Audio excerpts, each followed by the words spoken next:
Have Kennedy کی یہ کتاب خلافت کے تاریخی اور فکری پہلوؤں کا مطالعہ ہے۔ یہ کتاب خلافت کو صرف ایک سیاسی ادارہ نہیں بلکہ ایک ایسا خیال پیش کرتی ہے جو وقت کے ساتھ مختلف انداز میں سمجھا اور استعمال ہوا۔ یہ کتاب راشدین دور سے اموی، عباسی، فاطمی، المہادی اور عثمانی خلافتوں تک کے ارتقاء اور پیچیدگیوں کا جائزہ لیتی ہے اور دکھاتی ہے کہ خلافت نے مختلف ثقافتوں اور خطوں میں کیسے اپنی شکل بدلی۔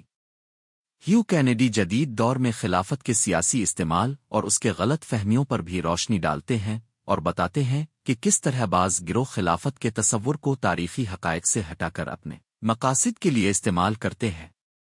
یہ کتاب سیاسی جواز، مذہبی اقتدار، ثقافتی انضمام اور تاریخی پیچیدگیوں کو سامنے رکھتے ہوئے آج کے دور میں خلافت کے اثرات کو سمجھنے میں مددگار ہے۔